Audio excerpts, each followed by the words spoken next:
Happy Saturday morning. Thank you for joining us this early. Started out as a 9 o'clock show, became a 10 o'clock show, but that's pretty good because I think everyone's up around this time right about now, man. Me personally, I can't sleep that late on Saturdays. I'm so used to getting up at 4:30 to 5 a.m. Monday through Friday. So my idea of sleeping in on Saturdays is 7 7:30, and then I'll be up moving around. But we are officially under 2 weeks away from the NFL draft, man. It's mock draft heaven out here.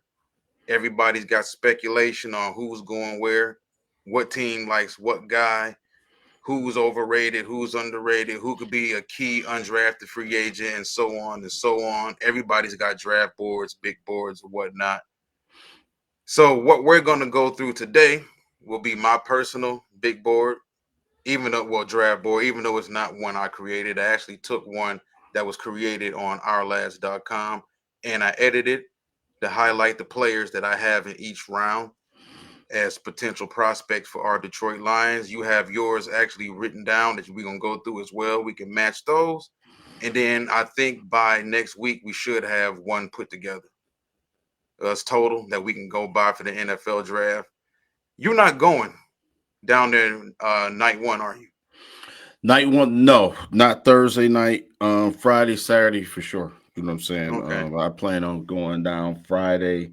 Um, you know, just being able to, not have to work the next day. You know what I'm saying? That plays a role for me. So, it, this is exciting, man. Any way you slice it, Walt, when you talk about, the NFL draft, we football fans and we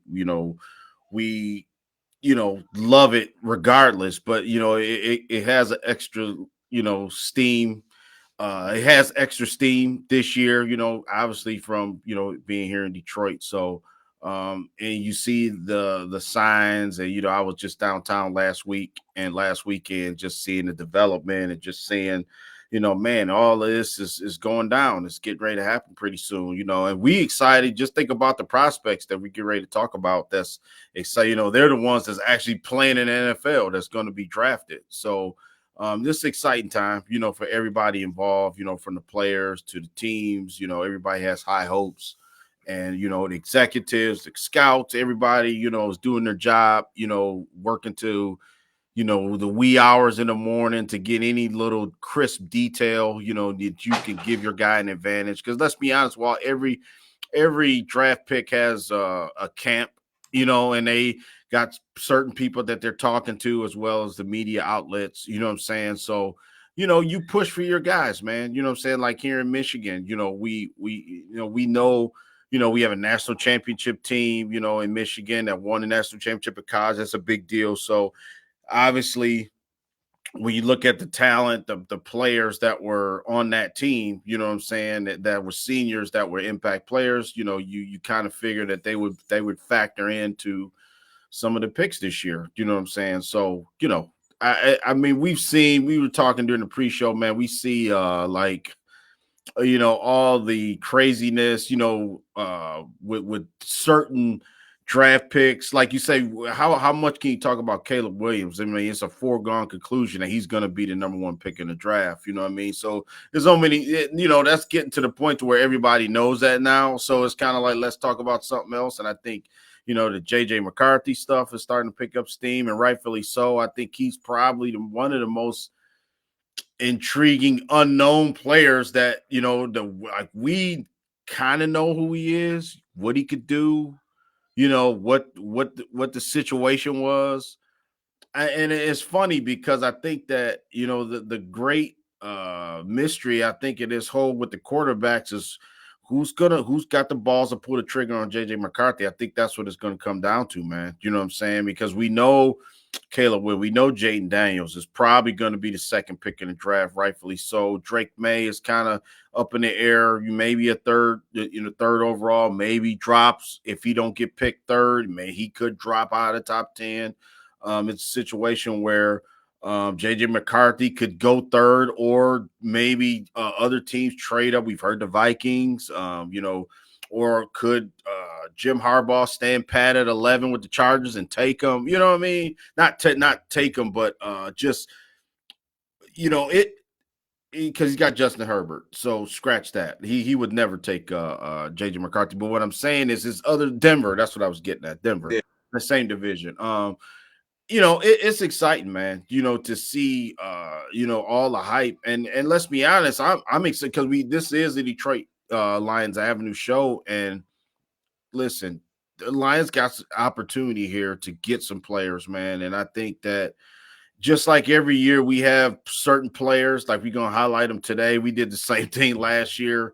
And we was wrong on like, man, it's like you said, who the hell knows what Brad Holmes is gonna do, to be honest with you? Is he gonna trade or is he gonna Well, I don't think we were wrong on some players. I mean, we were wrong on them actually drafting the players, but some of the players me and you wanted them to draft went on and had really good rookie careers for correct? years with other teams. We wanted Will Anderson, Mm-hmm. defensive rookie of the year for Houston. You know Yeah. what I'm saying? We wanted Christian Gonzalez. He was on his way to being potentially defensive rookie of the year before he tore his I think it was a pectoral muscle. I think Mm-hmm. that's what happened with him.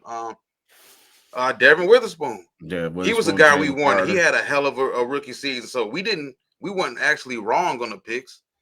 Yeah. These are still players that turned out to be good players just for other teams. But I want to ask you something real quick because Yeah. this was a topic of discussion a couple of days ago in regards to how few players accepted the invite to come. I don't think it's necessarily a slight against Detroit. Some people took it as that. But the thing is, people got to remember last year, only 17 players went.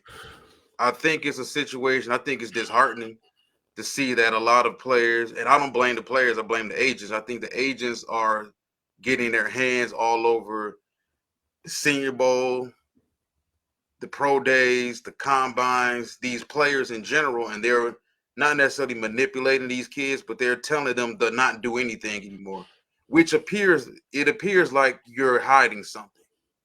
Because I can understand, hey, listen, you got 2 years of film on me, that's all y'all need. You got Mm-hmm. 4 years of film on me, that's all y'all need.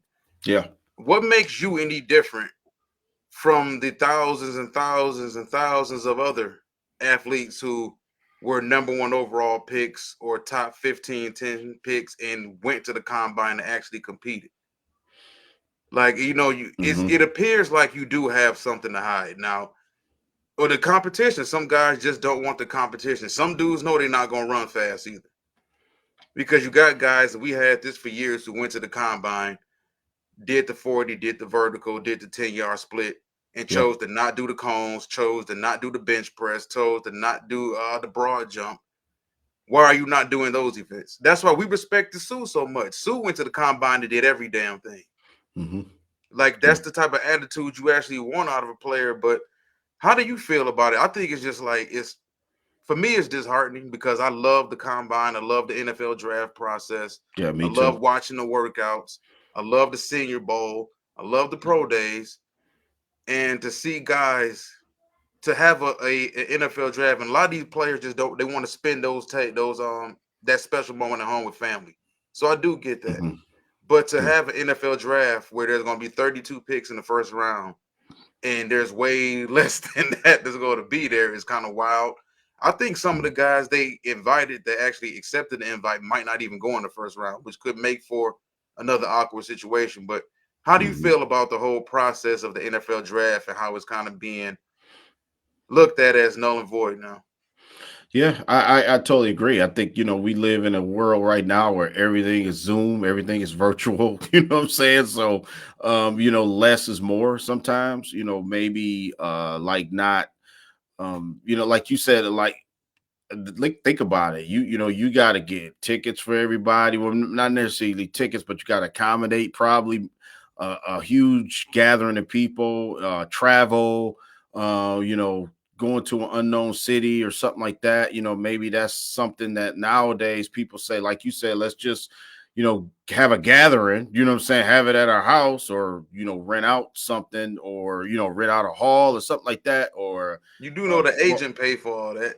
The well, agent is yeah, the agent is more than willing to shell out money for somebody he know about to be that's about to be a big time millionaire. but less is more sometimes, you know what I'm saying? They like, hey, let's we're Yeah. gonna do a bid. We're gonna have you know, entertainment or something. You know what I'm saying? We're gonna do it our way, instead of like the Yeah, I NFL's get way. You know what I'm saying? yeah. So yeah, but I agree with you. I mean, for me, I think the experience would be like, no, I'm going. I want to hear my name called. I want to, I walk wanna on that. walk across that stage. Yeah, yep. I like, Yeah. the NFL last year. I thought it was sweet how they had remember when they called the name and the player put the hat on.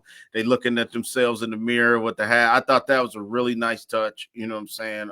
It's just like you said, the sentimental part of it. But I tell you why, I think we in a different age, man, where it's like, people they just want to go out there and do their thing, man, and without like all that other fanfare. Because sometimes I ain't gonna lie, you You know don't it's a want the copycat sport. So with Caleb and Marvin doing what they did this year, there's go although next year draft class ain't as good. So it's like, can yeah. we expect that type of attitude from a class that's kind of down from this year and the year before? I mean, they're gonna keep doing it. You look at the Mm-hmm. transfer portal. Well, if I ain't happy, I can just get up and leave. Mm-hmm. Yeah, I can just do it because dudes before me did it, and he did it, and he did it.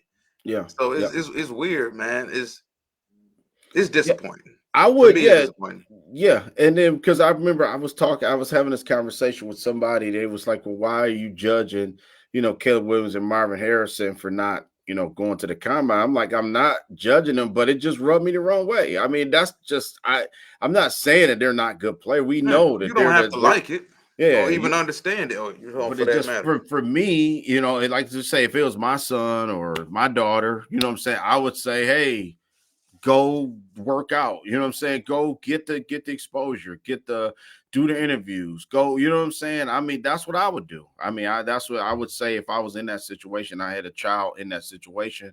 I would push towards, let's go, let's make a name for yourself. You can still build your own brand, say you can still do all of those things, but you still, let's talk to some other executives. Let's talk to all 32 teams, what I'm saying? Even though, if you're a top 10 pick, why, like Caleb Williams, like, why the hell would I talk to all these other teams where I know I'm not even, you know what I'm saying? They not drafting me. So I know pretty much where I'm going. It's a handful of teams. So I don't need to do that. And I get it, but sometimes you just got to be politically correct. That's just me. I mean, I'm pretty sure everybody, would I probably just have a don't different understand. opinion. Don't get me wrong. I'm all about pushback. You talking to a guy that gave a lot of pushbacks towards people over the years, but Mhm. it just seems to me sometimes, man, it'd be unnecessary pushback. Like what's wrong with the process? Like, Mhm. y'all not the only dude. McNabb did it. Vic did it. Peyton Manning did it. Randy Moss did it. Woodson did it. Like, I don't understand the constant pushback against everything. I just really don't. We've always had guys that didn't work out at the combine. Back in the day, dudes didn't work out at the combine if they were sick or Mhm. they had an injury that they were rehabbing from. But now you Yeah. got guys who are perfectly healthy. And I understand. I can understand dudes want to control the narrative. But Right. You can with the still do idea that. that, yeah, but the thing is with the idea that, and we understand this because it's been stated, those pro day numbers are always inflated. Always. Right. The measurables you get on these players the previous summer is always inflated. Remember Kyler So Murray? they already say that if a dude run a 4.39 at his pro day, at the combine he probably ran like a 4.47. So it's like, okay, you don't want to go to the combine and compete against other dudes at your position, basically out of fear of getting embarrassed, of not having your numbers measure up. So you would rather wait for your pro day where you can control all the narratives. You got your home players, you got your home coaches and scoreboard guys running everything, and you can just inflate a bunch of numbers. So it's like, I don't know. Me, myself, Yeah. Yeah. And I remember I was saying that, like, I think every market has a agenda, because, let's be honest. I mean, we are here to tell, like, you know, what up, Sean? we're here to tell the world, like, okay, Blake Corum can play. You know what I'm saying? So you're not gonna you shouldn't be here in Michigan slighting your own players. I do think that would be stupid. You know what I'm saying? I mean, let's be honest. If these young men have given you a quality product throughout their career, you know, at least you can do is say something good about them. You know what I'm saying? If you're the media. So sometimes too, I can kind of agree with like you're gonna hold your child, you know, uh close to the vest because you don't want like nobody like, you know, let's be honest, disrespecting your child, man. What up, Sean? You know, you don't want anybody disrespect your child. And from like I even seen some you know some media outlets just downplaying, you know, like the Lions as a whole, just Michigan as a whole, you know, and it's just like y'all ain't from here, you know, it's people from, you know, different states that don't even know nothing about this area, and you make an assumption about athletes, you know what I'm saying, that play here or fans that go to the game, you know what I'm saying? It's just like, you know, so sometimes you can't Man, blame the people because yeah. you know what I mean, at least you around some shit that you're familiar with. You don't want people sticking cameras in your face and then they talking out the side of their neck sometimes. You know what I'm saying? Or like if you a guy like Oh no, I get it. I get it as far as staying home. Like with yeah, family, I was just like as far as I was speaking in regards to the guys not working out because like we've always felt even when we were kids growing up, even playing sports. If I was great at something, I wanted to show that shit off. They asked Will Levis last year before the draft why was he coming to the draft? I mean not the draft. Why was he coming to the combine and throwing? You know what he said? What his response was? His response was because I got a cannon and I want to show it off. yeah, Xavier Worthy. Everybody in America knew Xavier Worthy was fast. He had no reason to show up at the combine and run. Why did he yeah, show up? yeah, Because I'm fast and I want to show that shit off. When you confident in yourself, you want to show off. Let's be real about it. Dudes don't work out when they got some shit to hide. I'm just trying to be honest about it. We done seen a large history of dudes choosing to not compete at the combine because they knew my 40 ain't gonna measure up, my vertical leap ain't gonna measure up. And the thing is this: if you're a dude who feel like you know what, my film says enough, if I go to the combine or I work out at my pro day and my physical numbers at the workout don't measure up, y'all gonna look at me differently. That's gonna happen either way because if you a half-ass athlete, they either gonna find out about it at your pro day, they're gonna find out about it at the combine, or they're gonna find out about it in training camp when they find out physically you can't match up. So yeah, I mean, Ken Fisher has you improve your stock when you're able to promote yourself. that's right. That You and know, that's the whole point. that's But correct. that That get back to what I was saying. When you good at something, you want to show that shit off. If I'm fast as hell and I know I'm fast as hell yeah, I'm gonna go to the combine and I'm gonna blaze that damn track because I'm confident in myself. And Anthony Richardson, big ass arm. Ant Richardson went to the combine last year and was looking forward to throw them footballs because I want to show off. Like it's Zach Wilson to a lesser extent. He showed off at the combine. Josh Allen. Josh showed up at the combine and was confident. Look, I want to throw these footballs. Give me listen. Y'all wanted 70 yards? Y'all wanted 75? Whatever y'all want to do, I can do. I'm strong as hell. Think about it. You a mhm. dude who's super strong. Whatever school you go to, you find out what's the record. If I know I'm strong as hell, I know I can do 225, 30 plus times. I want to know what the record is. Or the record 38. I'm about to Yeah, break that motherfucker. yeah, When dudes don't want to compete, you want to completely control the narrative because you kind of want to fool people a little bit too. That's what kind of bothers me. But I'm kind of old school when I look at it. I always yeah, felt like even as a rapper, if I can spit, I'm looking to spit every chance I get in front of somebody because I want y'all to know, oh, that dude can flow. That dude can rap. That dude got skills. When you got skills, you want to show them off, bro. That's just my whole thing. And it just kind of worries me when dudes feel like they got something to hide. yeah. But Well, and I can say, and then the flip side of it, like I think that sometimes you can come and say, well, this guy had a bad combine, right? This guy, like this one, perfect example. Like, what's the kid from Oregon that I like? Dorless. I thought Brandon Dorless. Dorless, I didn't yeah. think he really had a good combine, right? But that's for me. That's the time to redeem yourself with the pro day. You know what I'm saying? Like, if you have a bad, you know, combine, you could come back in your pro day and then redeem yourself and do all of the same stuff again. But Yeah, I just think a lot of times, we live in a society where people can't take like defeat sometimes. Not that you defeated or not, you might not be the best that day. I think a lot of people, Yeah, true. it's hard to take that shit. You know what I'm saying? Hard to say. How many times we done Y'all seen gonna it? look at me differently. Right. Like But I think ain't about it, performed. J-Mo won the Biletnikoff. If Yeah. J-Mo said if he hadn't torn his ACL against Georgia, he would have went to the combine and ran. You know why? Because he's fast and he wanted to show off his speed. Like Yeah. this man. And some guys just built different like that. Some Yeah, guys just mentally. Yeah. won't mentally want the camera. Like you say, I'm rah. I'm all about. I'm making it. I'm showing y'all Are from you day telling me these one. other dudes fast? Man, Yeah. watch this. Watch this, right? So Yeah. that's the swag. I like anybody. And then too, people get upset if you're too confident. You know what I'm saying? And I do think like if you confident, if you saying you the best, people don't like that. You know what I'm saying? So I think it's damned if you do, damned if you don't. So, man, let's talk about these prospects, man. You know what I'm saying? Let's go.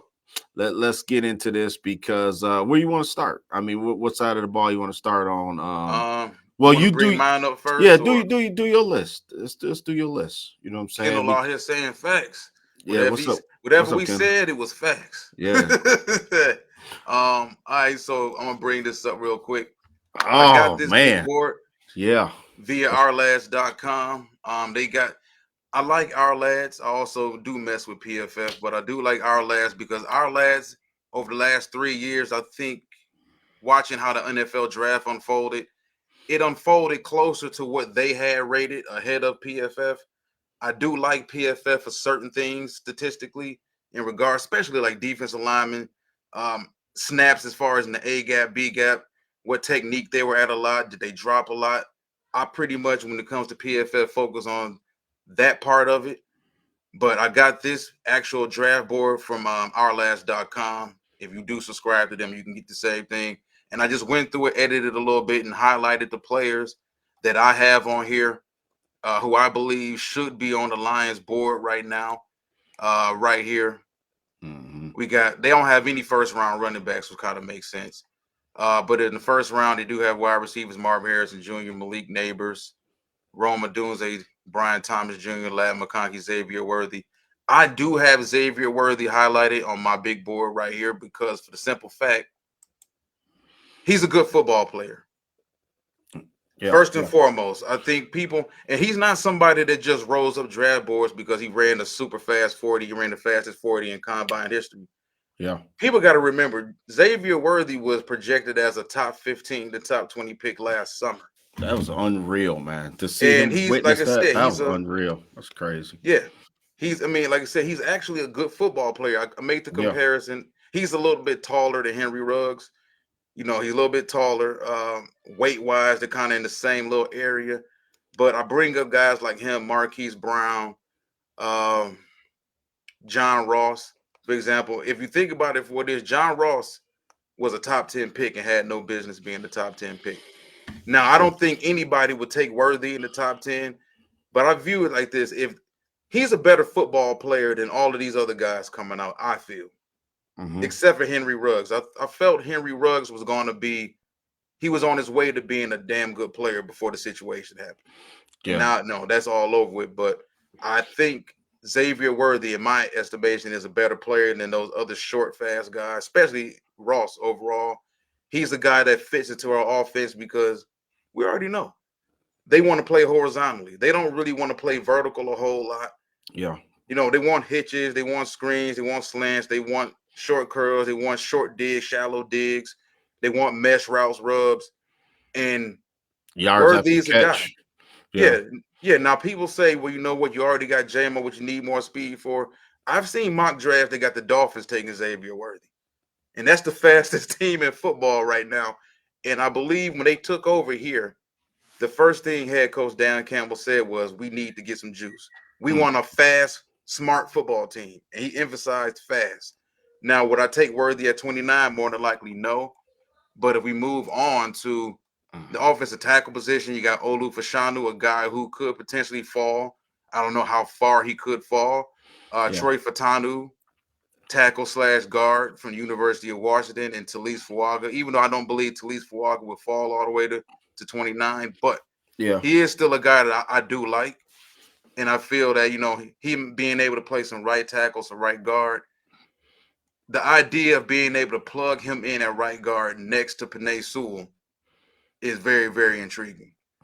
Yeah. I think he more ready. Walt, what other Curtis? I think he's more ready than I really like Tyler Guyton from Oklahoma. That was one of the guys on my list I had.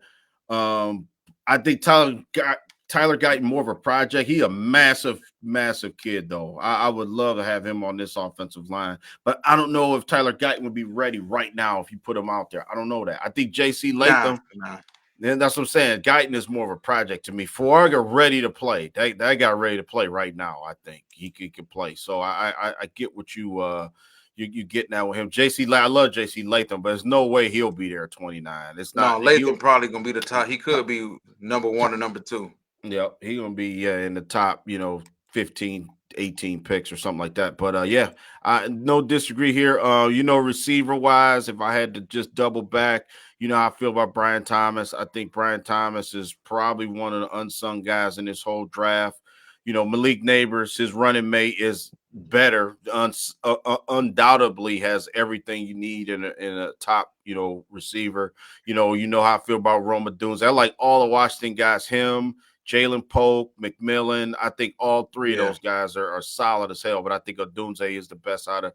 And it's a scary thing to think about Odunze playing with Caleb Williams, because I see some mock drafts has got Odunze at 9 going to Chicago too. I think that would be like a nightmare scenario for the Lions, man. You know what I mean? To have Caleb Williams and Odunze for the next foreseeable future, you know what I'm saying? But I think, like I said, our whole division is going to be predicated on offense. I think the NFC North is going to be, used to be, remember back in the day, black and blue, a lot of 17-14 games. I think now it's offense, man. You're going to have to win what offense in our division. But I feel you on Xavier Worthy too. And I seen Kendall was right, like a taller Zay Flowers. I think Xavier Worthy polished. I don't think like he's just a guy like running with a baton in his hand out there on the football field. I think that he's an actual receiver. I think Xavier Worthy can play. You know what I mean? Has everything you need in receiver, good route runner, fast as hell. You know what I'm saying? Kind of scrappy. So man, it's just all points to. I think the Lions are going to go offense. I do think this first pick, whether offense, I mean either offensive lineman or receiver. That's what I think the pick's going to be. Not saying that I like that, but I think that that's what the first pick is going to be, man. You know what I'm saying? Because ultimately, like you said in the pre-show, and you were absolutely right. I mean, we got enough weapons, really, to be honest with you, but you still have to you got to add a new wrinkle. You know what I'm saying? And this year, who's going to be the new wrinkle? Could it be JMO? You know what I mean? Could Jameson Williams be the guy that's like playing on a regular basis, 80% of snaps now instead of, now we're going to have him from the beginning of the season and we know what he can do. So, well, you're right. And I think there's only so many footballs to go around. Like, if we being honest about it, Laporta is going to get targets next year. St. Brown, of course, is going to get targets next year. For sure. Gibbs is going to get more touches. There's only so many footballs to go around. J-Mo is going to get more touches. So if you go and you get another wide receiver, if you trade up to get a receiver, or you take one at 29, I mean, you don't have does that fall into the category that Brad Holmes brought up and Dan Campbell brought up of saying that the guy we picked may not even play this year? Because let's be real, like you invest in. I just feel it's kind of negligent because if you want to trade up for a wide receiver, that's not really going to help you this year. Mm-hmm. Because let's be honest, unless he comes in and he's Randy Moss right off the bat, he ain't taking no targets away from St. Brown. Yeah. He ain't taking no targets away from Laporta. Those two dudes are Jared Goff homeboys. They gonna get the looks when nobody else get the looks. The dude ain't gonna come in and take away touches from Jahmyr Gibbs. It's time for Jahmyr Gibbs to explode. Yeah. Whoever we bring in ain't taking targets away from Jameson. He bet not. And if he does, that means J-Mo underachieving. So to me, it's like, considering the needs we have on defense, to me, it's negligent to go invest a first round pick in a wide receiver right now when we got so much more? So many more glaring needs. Now, people may not view them as glaring needs. Well, we got Carlton Davis in free agency. Mhm. We got Meek Robinson. We still need safety help. Yeah. We still need offensive line help. We still need legit cornerback help. We Yeah. still need edge rush help. We still need defensive line help because even though we did bring in DJ Reader, he's a true nose. We know what he's brought in to do. We Yeah. still need someone, whether we get a guy in the third round, fourth round, fifth round, or even second round or first round. We still need a guy that can really get after the quarterback, whether it's on the interior, the defensive line, or it's at off the edge, or it comes in the form of another linebacker. So it's like it seems like overkill to me, man, to just go and get another wide receiver when we know J-Mo is coming Yeah. and we know what we already have in place. Do we need a prototypical X? Maybe, but we never know. Antoine Green, he could take some major leaps in his development. Peoples Jones, as you and I discussed in the pre-show, he's a guy has a complete offseason with us now in this offense. We expect him to actually contribute more next year. Yeah. So, like a wide receiver, like Yeah. I don't know. And I get it. You know what I'm saying? I totally agree with you. You know what I'm saying?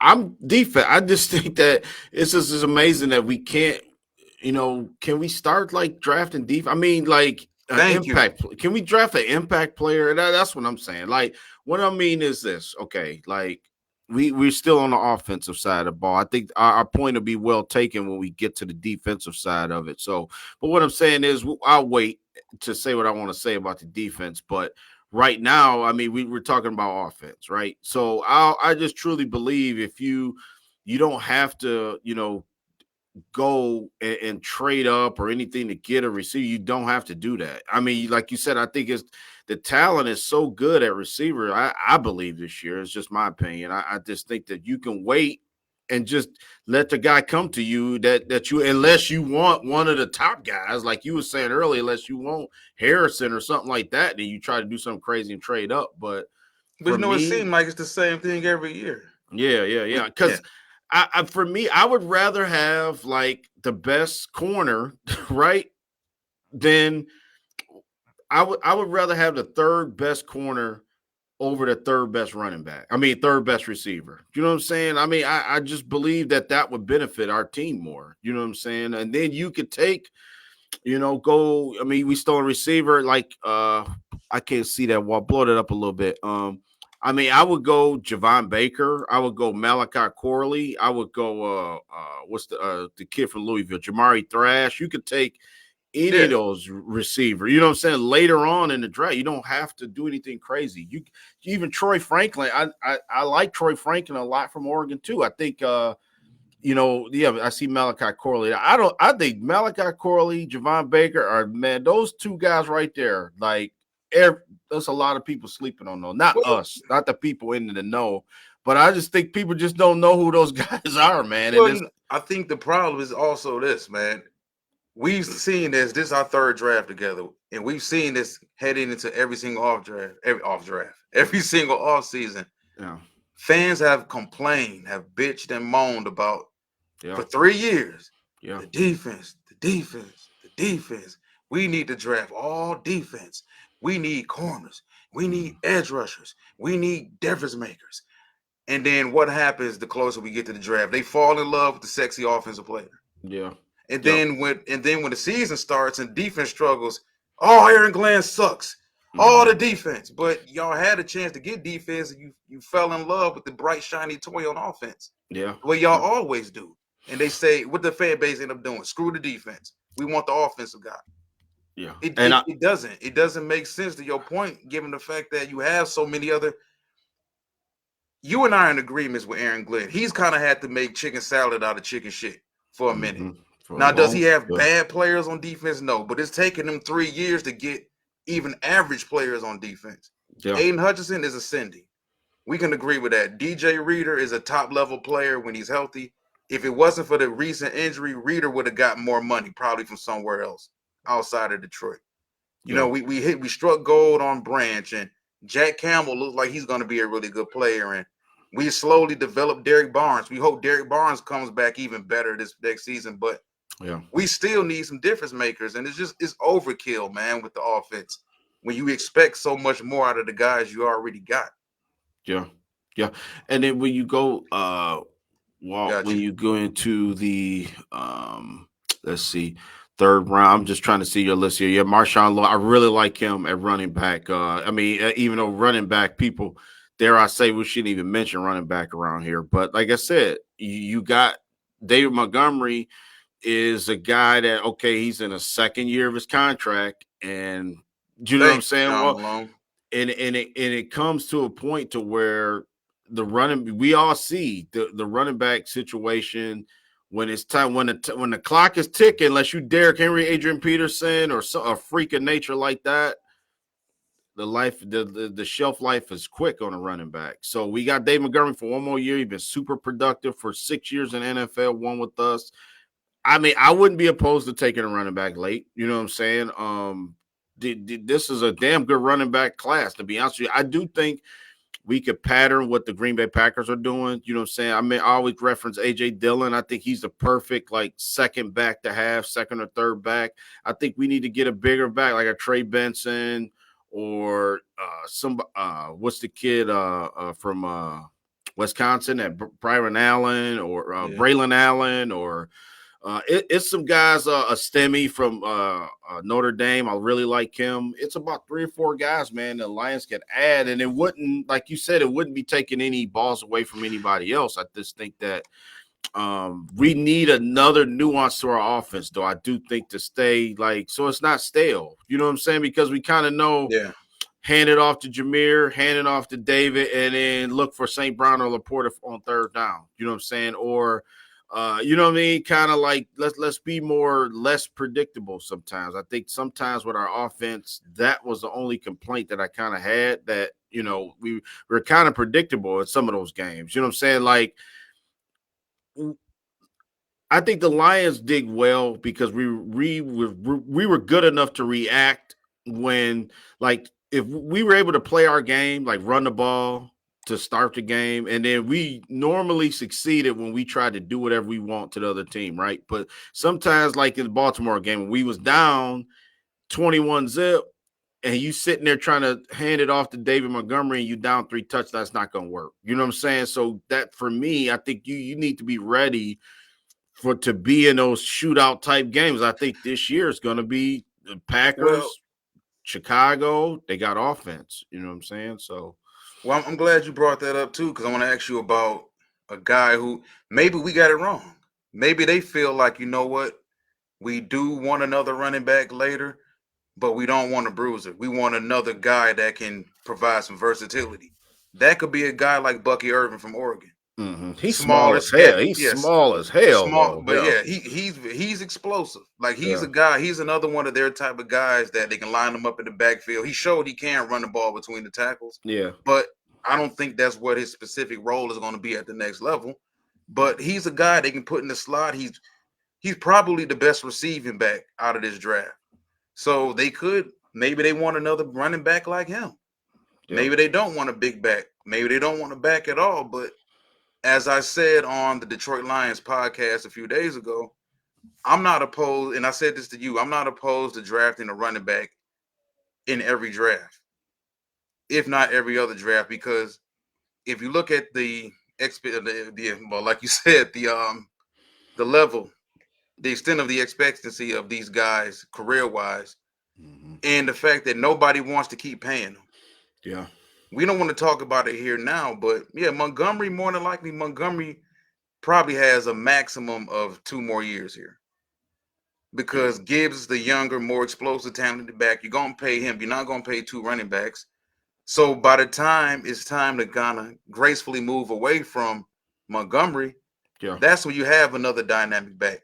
And a lot of people are down on this running back class. I'm not as down as other people, because I look at it for what it is. You can put any one of those guys behind our offensive line to get production. Yeah, facts. Jalen Wright is probably the most explosive overall back in this draft. Blake Corum, Trey Benson, 6 foot, 216, bruiser, 4'3". man. Yeah, fast. Bruiser. Yeah. Marshawn Lloyd. I like Marshawn Lloyd a lot, but Marshawn's, I think, 5'9", 210. Ray Davis from Kentucky, a Yeah. guy that he had a ton of carries at Kentucky, though. I would kind of stay away from him. That's a big reason why I don't have him highlighted. I figure if you're going to draft a running back in this day and age, draft the one that has the least wear and tear on their body. Yeah. Yeah. I like that Azero Granado guy. Jeremy just posted too. I like him. Yeah, he can play. He's a guy that reminds me of poor man's Pacheco. You know what I'm saying? A guy that you could look at too. You know what I'm saying? Keep going. Well, okay. Offensive line. There was some interesting names on this list here. I really like this offensive line class. I think this is the first round pick. This is the route I would go. You know what I'm saying? If you're not going to take defense and you say, you know what, I want to get a premier guy on the offensive line, I think this is the right where to start. You know what I'm saying? Because you go from anywhere from Cooper Beebe to guy, Jackson Powers Johnson. That would be the guy. That's my guy from Oregon that I really could step right in, play some guard until Ragnow, retires or whatever, and then we can move him right in that spot. Zach Frazier from West Virginia, that's another guy, 6'3", 313 pounds. Both of these guys ran a 5'2". That's fast for a center. These centers and offensive linemen are getting more athletic by the year, man. It's crazy. It's genetics is crazy. How you have to have like guys that can move laterally, that can move side to side, that can move, that can run block. Yeah, Curtis, I'm with you. Powers Johnson, I've been on him since the season's been over. I just wish that's the dream scenario for me, but it looks like, they got him pegged to the Steelers at 20. I think 20th is the lowest I've seen him go. The lowest I've seen him go. Him and then Miami, I think Miami, at 22 or something, was like the lowest I've seen for him. But it's some value out there, Walt. It's some really good offensive linemen. I also like where's the kid from Boston College? I don't see him on that. Christian Mahogany. Oh yeah, I see fourth round. I really like him. I think that he's a guy that's ready to step in and play right now. It's really fast with his hands. A guy that, like I said, he never gives up on the play. That's what I like. I like the Kalen Bills too from Utah. I really like him. I think he can play ball. It's some talent out there to be had on the offensive line. I think across the board. You mentioned Zach Zenner. I'm not as high on Zach Zenner as you are. I mean, just the injury kind of. I'm tired of the injured players, man. I mean, nothing against Zach Zenner. I mean, it's not his fault. You give me you already know somebody how I who. viewed it though. Yeah, I'm like, it's for a team that has a good offensive line like we do. A guy that was a natural center can also play some guard. I believe he's powerful enough and stout enough to play some guard as well at the next level if you need him to. More than likely, you want to keep Zach Zenner at center, but this is a guy, like I said in the pre-show, if it wasn't for the injury late in the season, he probably would have been a high second round pick. Yeah. So you look at what the Baltimore Ravens did with Andrew Voorhees a year ago. Voorhees, if it wasn't for him tearing his ACL at the combine, Voorhees would have been a second round pick. They redshirted him. They drafted him. They redshirted him. Voorhees is pretty much ready to step in next season and be a starting guard for the Ravens. So I'm not talking about taking or even considering a guy like Zenner early, but Zenner's a guy. Zenner may go undrafted if we're being honest about it, just due to the injury. Or if you're talking about, let's say he's on the board 7th round. Of course, a no-brainer. That's a no-brainer. Yeah, no-brainer. I also do like a guy that's been pegged to the Lions, that's gaining some steam is Graham Barton from Duke. I had to go and look at some tape. You don't really watch, too much Duke football, what I'm saying? Excuse me, past Daniel Jones, but man, and I've seen some stuff. I mean, I like what I see in the run game with him. So I could see, to me, I'd be kind of disappointed they took Graham Barton, but maybe they think, in the right system, in their system, in our system, that he would be a productive player for the next 10. And that's what I want. I want the stability, because I think the more stability we have, the more, Jared Goff is more comfortable. We always have to put that into play. Our offensive line goes as our quarterback goes. You know what I'm saying? I mean, our quarterback goes as our offensive line goes. So it's very important. Yeah, I agree with Curry. Yeah, they football. So that's why I would be disappointed if they took him. But man, I seen a couple mock drafts this week, and they had Graham Barton pegged to the Lions at 29. And for me, I would go to off defensive route, and I say, well, why didn't you take like instead of him? Give me the third best cornerback, whoever the hell that is at that time. You know what I'm saying? Or the second best corner over him. That's what I would do. But it remains to be seen. Like I said, what's really gonna take place. I really do think something's gonna happen in the first round, Walt. I think, man, is somebody gonna trade up crazy? But more I think about it, the more I'm like, no, as far as the quarterback goes, because all the teams that's like in slotted in right now need a quarterback. You know what I'm saying? So it may not be so much funny business up top because you know what I mean? Those teams like we know Minnesota kind of needs a quarterback, right? I mean, they don't have Kirk Cousins anymore. Kinda. We know Yeah. I hope I'm saying kind of I hope they trotting the same guys out there. We don't line, we want to keep beating the Vikings. So I hope they get dumb all of a sudden and don't take one of those top guys. But um, like Denver, we've been hearing Denver like maybe trading up to get McCarthy. We've been hearing the Vikings too. I mean, the Vikings need to kind of get in the top 5 if they want to get one of those quarterbacks, or maybe Michael Penix drops. It's a lot of scenarios right now. So we'll see how it goes. Yeah. I don't have a lot going on here. Go through what I do have here. As far as the fifth round, there's some running backs I do like. I do like Jason McClellan, 5'11", 210 out of Yeah. Alabama. Think he's a really good player. Just fell into a situation, I believe. Well, he was behind Jahmyr Gibbs before this past season. Then after that, you deal with a situation where you got some inconsistencies and some growing pains with a guy like Jalen Yeah. Milroe when it comes to throwing the football. Then you got him dominating the run game also because Saban and offensively they ran the ball a lot with Milroe. I think he was in a situation where McClellan was kind of the forgotten man within that Alabama offense, but I think he's a really good player. Will Shipley also of Yeah. Will Clemson, Shipley. the white running back. And what's the guy from I think, him in Missouri too? yeah, I'm sorry, well, I mean to cut you off. The guy no, you from good, Missouri. That's all I was gonna say. Was it Cody Schrader or something like that? I think it's another guy. yeah, Yeah. but I think he's still a good player. I don't have any wide receivers in the fifth round. I would figure by then if they haven't addressed the wide receiver spot, they probably won't. I do like Jamari Thrash a lot. Out of this entire group in the fifth round, Cornelius Johnson, his stock has been pretty quiet as of Mm-hmm. late. I thought he did enough at the combine. He ran the 40 Mm-hmm. that people wanted to see from him from a receiver his size. So they figure he's not just a possession guy. But out of that group, Jamari Thrash, even though I don't have Jamari Thrash highlighted, he's the only one I would consider if he was still there in the fifth round. You go to the offensive tackle spot. Caden Wallace of Penn State has tons of potential. He's a guy that could be on the board still for us if they hadn't addressed the offensive line spot or if they hadn't addressed the offensive tackle situation and felt like they could. And then you go to the guard Yeah. spot / center in the fifth round. There's a lot of talent Yeah. here, not just the Michigan Yeah. talent with Drake Nugent, Trevor Keegan, and whatnot, but Javion Cohen, kind of a boom or bust prospect out of University of Miami, and Tanner Bordellini of Wisconsin, offensive center, probably the most versatile out of this group. I don't see him getting to the fifth round, Mm-hmm. but that's exactly what they have right here. And also, if you go down to the sixth round where there's a little bit of action, Taj Washington of USC, Yeah. very physical player for his size, catches everything. To me, he's really similar to Amon-Ra St. Brown, who came out of that same school.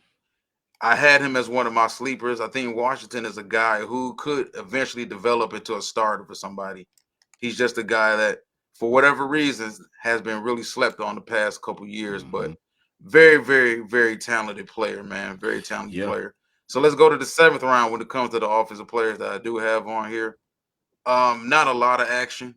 I do have Mayan Williams, running back, Ohio State, highlighted here. Jalen Coker, wide receiver of Holy Cross, has those ex wide receiver characteristics we are looking for. A big time wide receiver, big physical Yeah. guy. and it's not a whole lot more going on. I do like Dalen Holker though here, round 7 tight end, and you and I discussed Holker a little Yeah. bit because we were discussing the edge rusher from Colorado State, Muhammad. Kamara. Yeah, Muhammad Yeah. Kumar from Colorado. Yeah. Dalen Holker though, the tight end from Yeah. Colorado State, Baller. man. Baller. If you can get past the drops, or at least work on him with the drops, you could have a very, very, very special tight end. He's another guy. Trey McBride came from that same school a year before last, who I had rated as my number 1 tight end coming out. Yeah. That's a school that really showcases their tight ends. Like if you were tight end coming out of high school, go to Colorado State. Like they're gonna get you the football there. They utilize their tight ends a lot. Holker did everything, every single thing offensively for them. He did everything down the field, intermediate wide, short. He lined up in line. They lined him up in the slot. They lined him up outside. He was a mismatch. Holker is a guy that if he falls to the 7th, which I don't believe he will, if he falls to the 7th, somebody could really get a steal. I compared him to Laporta. I think that he does a whole lot of things Laporta did. And you're talking about the guy who I like the size too. He's 6'4" and he's 245. You know, he was an excellent blocker as well. Not excellent blocker, I ain't gonna go that far, but he's adequate enough, I believe, if you factor in what else he brings to the table. So what do you think about tight end? Yeah. I like only thing I want to piggyback. I see my guy got a highlight missed on him. I'm gonna endorse Dylan Johnson. You know, I like him. Running back for Washington. Yep, 6th round projected. But that's another guy I got on my board. Okay, tight end position. Yeah, I mean, when you go up and when you look at the tight end position, man, I think we kind of got spoiled last year. I mean, that just shows you how good Sam Laporta is, because you would never year he had, man, that's not even common, dude, to even have a tight end that just ball out like he did. Well, go up to I think it might have been the 5th round. I think it might have been the kid I was looking for. No, maybe keep going. It might be one more 4th round. Tight end, great. Which position? Tight end. I'm looking at a guy that I had. Man, I don't think I wrote down the guy that I had. I only had like 2 that I was really looking. There's some good tight ends. The guy from class, Texas, man. I like Ben Sinnott too. Oh, Jatavion Sanders. Yep, the guy from Tech wear number 0. Yeah, I like him. Big and physical. Remind me of what's the guy from Washington last year? Went to Pittsburgh. Darnell Washington. I think he played a little bit like him a little bit. They went to Georgia. Darnell Washington. He kind of reminds me of him a little bit. Could be a playmaker. Could be something there. What the other guy, Theo Johnson, I really like him too. You know, those 2 guys right there are big and physical. I didn't think about the Colorado State got a Holker, but I do like him. I remember watching, like you said, that game when they played Colorado. He made some big plays in that game for Colorado State. But yeah, for me, I don't think we got no chance of taking a tight end. I don't think. I think with Brock Wright coming back, I think that, you know, with Shane, we were talking about Shane Zylstra possibly still on the roster. I just don't think they're tight end. They're even gonna look that way. I think this draft. You know what I'm saying? Not saying that it would be the wrong move. I'm just saying that I don't think that if I had to, you know, place a wager on it, I don't think it would be a guy high. It would have to be, you know, a late round pick or something like that. But yeah, I mean, for me, I'm just looking at, you know, the tight end. I mean, Sam Laporta has really like changed the narrative now of really you can get a guy and expect him to hit the ground running. You know what I'm saying? I just think that we kind of changed the game with that, the tight end. I think everybody's trying to find their next guy now. Everybody's trying to find their Sam Laporta, you know what I'm saying, to match what the Lions did. So I don't think that this is I don't think that this is a position where it's real deep this year, in my opinion. I don't really think that we could really say that this guy, like Brock Bowers, is obviously he's a top 10 draft pick. He's a top 15 pick.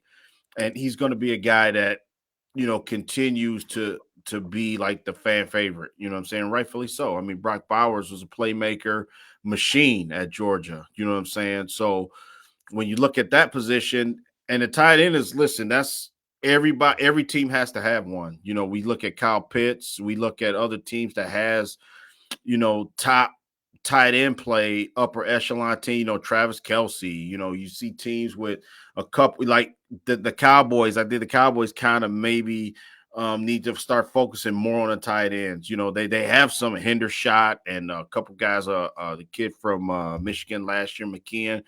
So every team has to have one. And I think if Caleb Williams, he's going to be the first pick. You look at Chicago, they got Cole Kmet.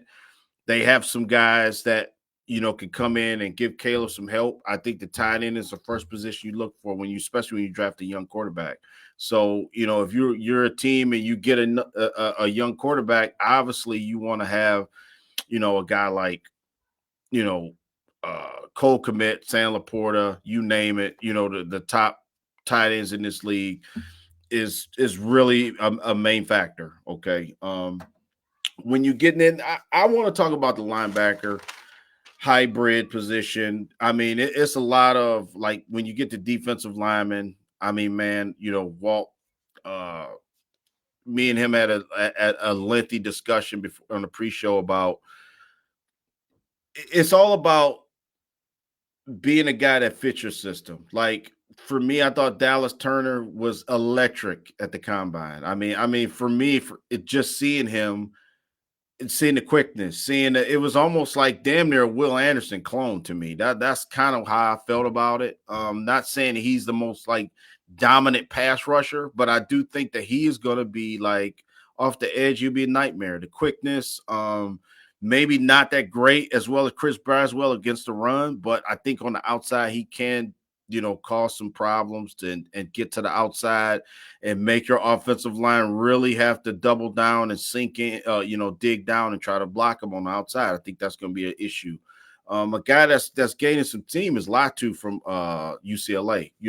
He wasn't really high on my board, but I was watching tape on him this week, and I think he's got the physical. He's not a hybrid. That Latu from UCLA is a guy who you could just put him out there and expect him to dominate his guy. I mean, he's a big, strong, massive dude, man.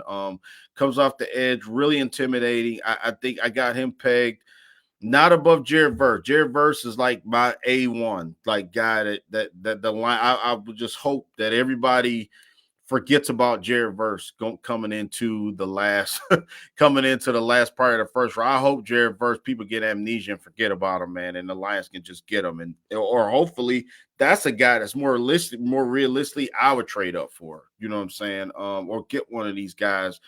I'm hearing a lot of Darius Robinson talk. I actually read an article yesterday. Darius Robinson's from here, from South Fayette area, I think, and there's rumors out there that, Darius Robinson is the pick, which I think that's ludicrous to say that. Maybe somebody may have some information that we all don't know, but from what I read, he's the pick. So we'll see. But I mean, I don't know. I like Darius Robinson. I think that he is electric at times. You know what I'm saying? I do think he's got one move, though. I think he just is physically imposing.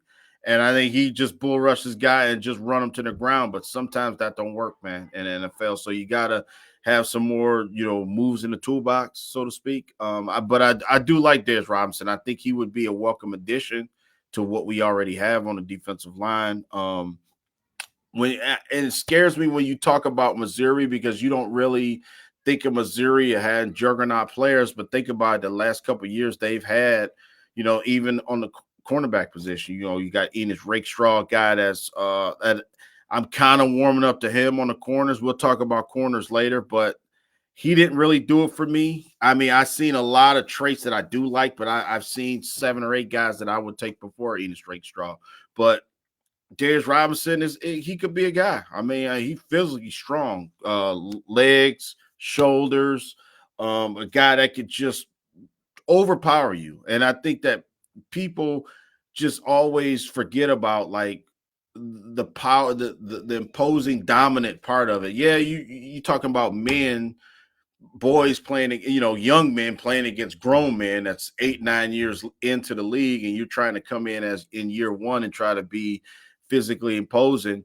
It's a situation where, I do think you have to be a specialist. Like this is what I mean. Like Latu is a certified edge, right? We know Jared Verse, certified edge rusher. I like Jonah Ellis. I like Marshawn Neal. I've been talking about Marshawn Nealon since the end of the season from Western. I think that he didn't really light the world on fire at Western, but he's a guy that could come in, and Aaron Glenn would love Marshawn Nealon. I think. I think that he would be a guy.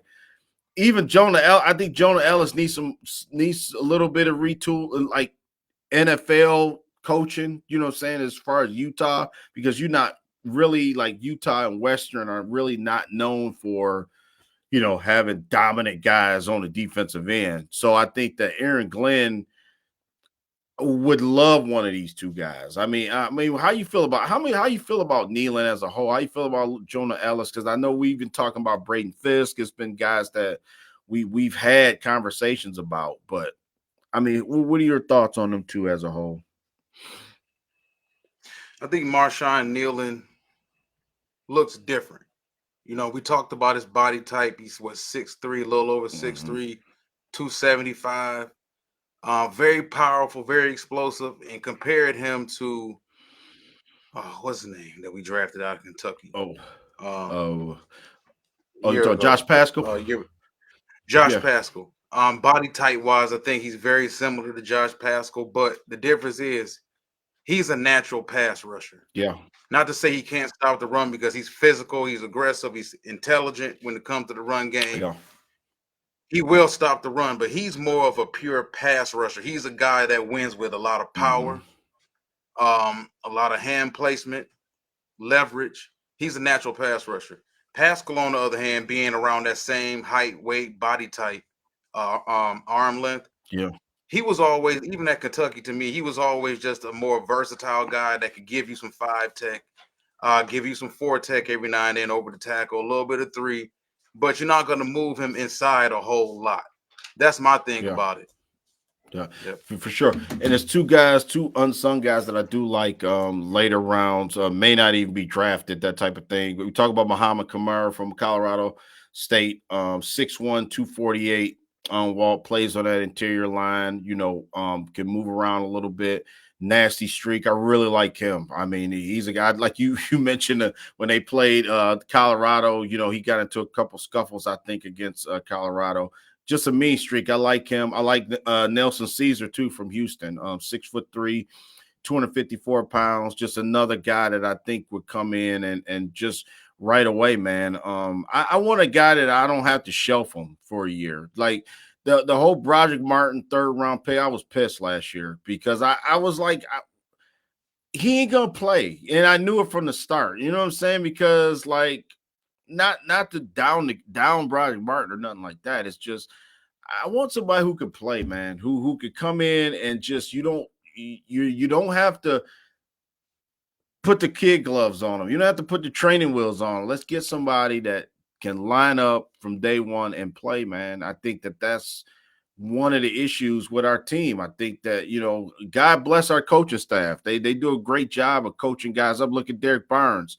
Look at guys like Malcolm Rodriguez. Look at, guys that like Fatu Melifonwu, who's come back and turned himself into a starter on this team.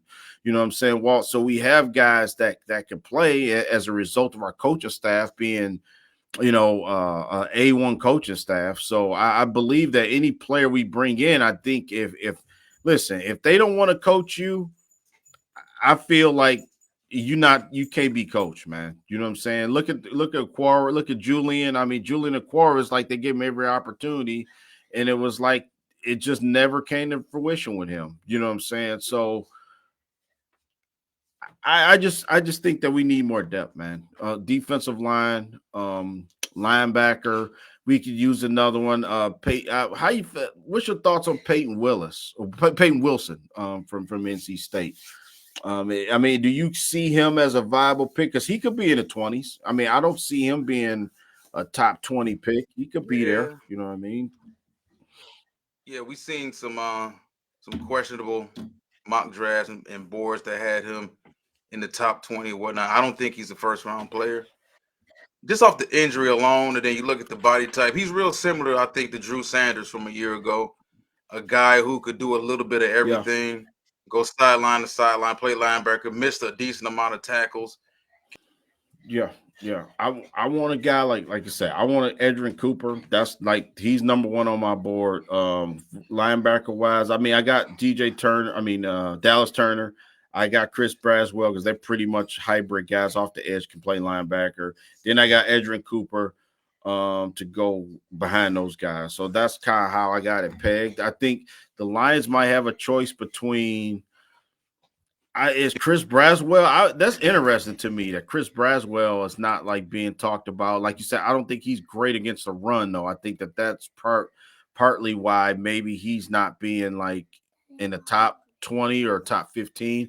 I mean, I would be happy with Chris Braswell. I really do. At first I didn't think it was possible that we could even have a chance to get him, but that's what I think we need, Walt. I think that the line play, the way we can scrum it up on the line with Kaminsky, Pascal, can get enough, now DJ Reader and Aleem McNeil. I think you could get away with like drafting a guy like Braswell or Edrin Cooper because you could do so many dynamic things. I think opposite Aiden Hutchinson. Another guy that's gaining some steam, man, and I think that now I see people are kind of getting is Brian Murphy from Texas. It was all about Devontae Sweat, and now it's more about Brian Murphy the second. I mean, I think that he is a difference maker, man. I think he can really get in the offensive interior, and he can get into the offensive Lions wheelhouse, man, and cause some havoc and put some pressure on the quarterback from the interior line. You know what I mean? I think that's one area you never can have, enough guys that could cause pressure, in the interior part of the line. You know what I'm saying? And I think that right now, if you had to nitpick the Lions, you would say, just look at all the games as fans that we watched this team play, and it was like, sometimes we would have the pressure and then sometimes we wouldn't. And I think that the inconsistency of that, just not being able to have a guy that just forms a dominance on the other side of the ball, man. You know what I'm saying? I mean, to get pressure out of, a game with 50 snaps on defense and you get pressure half the time, I mean, you're going to be lucky to win that game, to be honest with you, unless your offense is really good, which we had. So, for me, I think the number one priority on this team to obviously get, more cornerback coverage help, you know what I'm saying, to get more pressure on the quarterback, not from just Aiden Hutchinson. It's got to come from, remember when we were playing Minnesota, Chicago, the end of the year, remember we were bringing safeties up. We was blitzing safety. Melifon will play like an animal because he was constantly getting called upon to cause blitz. And I think when you do that, I mean, you're just putting yourself at a disadvantage. You know what I'm saying? We were getting away with it because we were playing Minnesota. Jaron Hall was a quarterback and Nick Mullins was a quarterback. You know what I'm saying? So you can get away with those type of sacrifices and putting your defense in harm's way somewhat. So I do think we got issue at cornerback. Let's address that. You know what I'm saying? This cornerback draft is deep.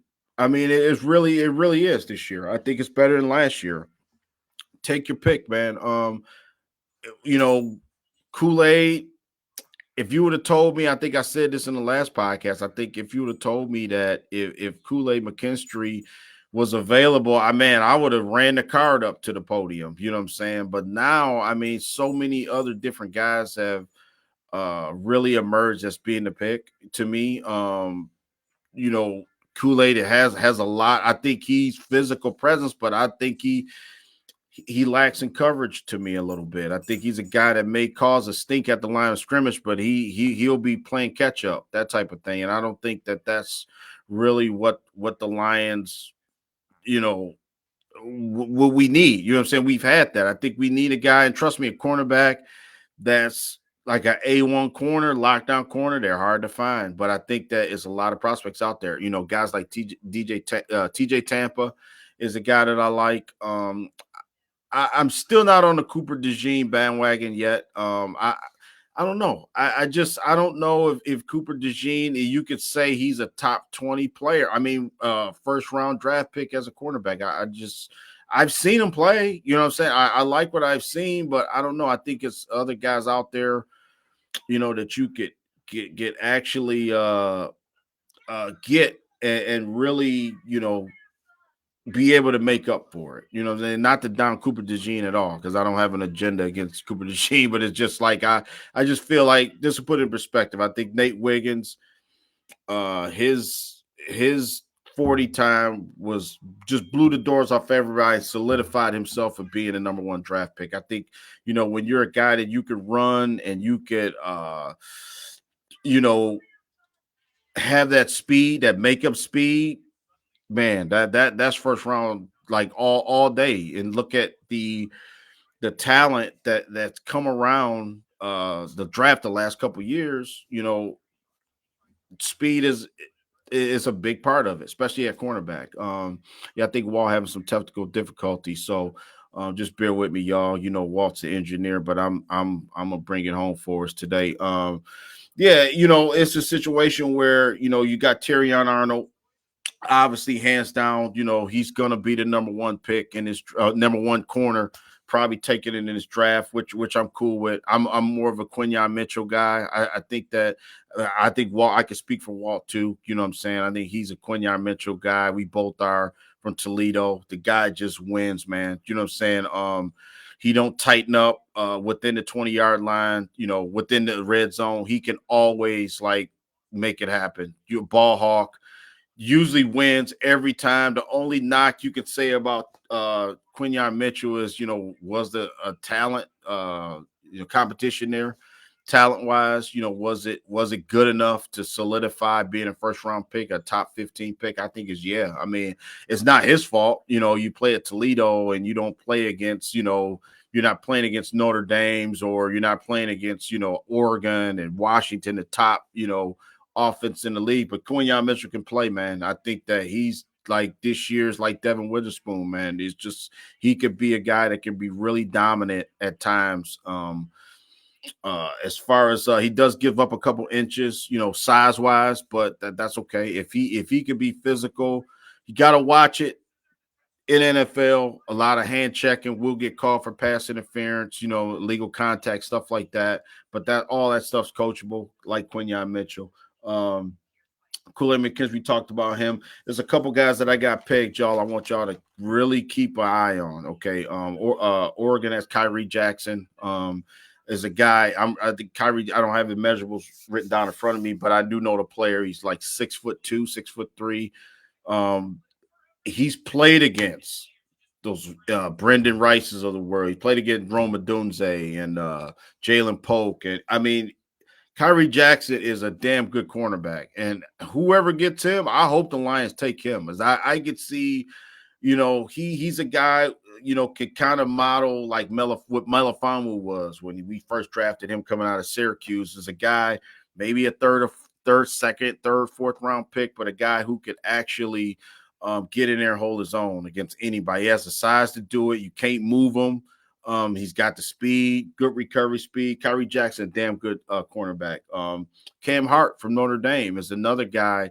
I don't think Walt is high on Cam Hart as I am. I think that he's another guy that battles at the line of scrimmage. I like guys who are tough, man, that could just you just don't let a guy run clean past you. I mean, that for me, if I was a defensive coordinator, if I was a cornerbacks coach, that would drive me insane. You know what I'm saying? I'm more of a physical guy. Get up in the guy's face at the line of scrimmage.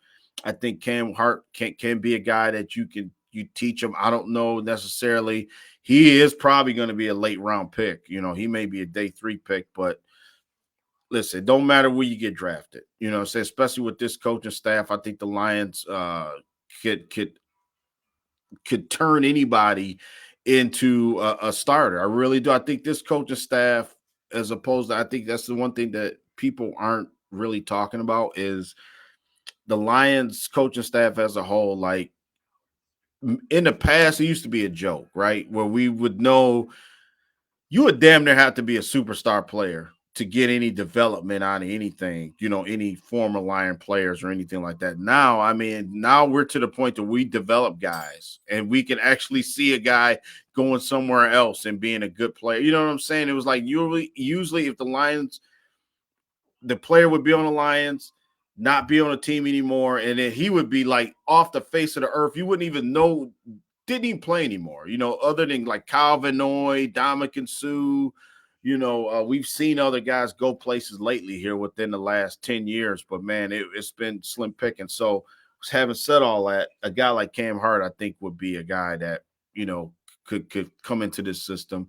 We also do have a Brandon Joseph. I think it was from Notre Dame at safety. I think most of Joseph was on the practice squad last year. So maybe he's a guy that maybe moves up the ranks and, at the safety position, and the Lions don't really have to go the safety route this year.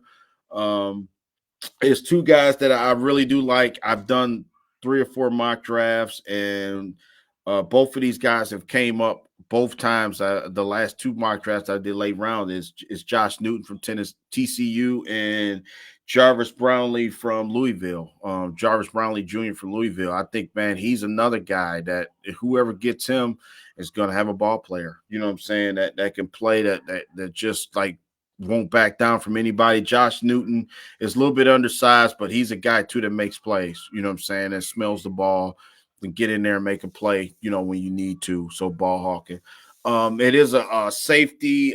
Minnesota has Tyler Nubin, who's really climbing up now. I think as high as I've seen Green Bay maybe picking him in the 20s. So Tyler Nubin's really gaining some steam from Minnesota, and he's a damn good football player. I would like Tyler Nubin as a Lion. He would be great with Branch and Kirby Joseph. So those are just some of the guys. Walt has some technical difficulties. He told me to just close it out for him. Appreciate everybody's comments. Listen, we're 2 weeks away from this draft, man. It's almost like it's here, y'all. You know what I'm saying? As far as like it's gonna happen the next couple of weeks. I thought it was the only thing I could probably say is I did find it weird. I did see the list like what it alluded to about the players that was on that list to come to Detroit. You know what I'm saying? It seemed like it was only like 8 players that really got invited. Hopefully that list goes up. But I thought the list was rather small too. You know what I'm saying? I don't know what the reason for that was, but yeah. So right now, as we look at it, I mean, everybody has their big board. Everybody has their favorites. Every year, every draft comes, and we always say we want this guy, we want this guy. For the most part, last year it was like, man, I had probably 20 guys that we had, and we didn't get none of the guys that I wanted, but it was still a good draft. You know what I'm saying? Like Walt alluded to. So it's almost, for me, it's almost like I am one of those guys. I hear people saying that if you're a Brad bot, right? If you say you like anything that Brad Holmes does, right, and a said person don't like it, I must just say this, right? I just believe that Brad Holmes knows what he's doing, man. I really do. I think he has a vision as far as how he wants to build it. Now, some of the philosophies we might not agree with. You know what I'm saying? Instead of being bargain bin shopper, maybe I would go home run sometimes and try to get the home run. Now I think we're in home run territory. I think now is the time that you go for it, whether in the draft or free agency or anything like that, because I think we have the team right now. I think we're a couple pieces away, man, from really being a Super Bowl team, in my opinion. And I think that people as Lion fans, we got to be careful, because people say, "Oh, well, we could just bring the same team back we had last year," and that's not how the NFL works, man. Look, every team gets better. Even Kansas City Chiefs won the Super Bowl, and they're different, different mindset. You know what I'm saying? Different players come into the fold, so you can count on change. In every aspect of the NFL, as far as offensive scheme or defensive scheme, coaching. Coaches constantly change teams, and it's just almost a situation where you can't be the same anymore. You know what I'm saying? You can obviously have the same nucleus of players, but you do have to do little nuances. I do think the Lions will address both sides of the ball, But the question is who they're going to draft, whether it's going to be, a high-powered offensive attack and you add another, decorated lineman off on the offensive side, or do you take another feisty late round cornerback or linebacker, or do you just go the wait and see approach and just let the draft fall and come to you? Or do you see opportunity where you say, you know what, I'm gonna draft this guy and I'm trading up to get him. You know what I'm saying? It may not even be in the first round. Maybe you trade back into the second round, or maybe you add another pick in the third or fourth round, which we have multiple picks. But it's a situation where we've seen Brad Holmes the last two drafts move up and down the board, which that's what I like about him. If he likes a certain guy, he'll usually trade up to get him, or trade down and get more picks. So this is Lions Avenue checking in, y'all. This is our 2 week ahead of schedule outlook on the draft. Peace, y'all.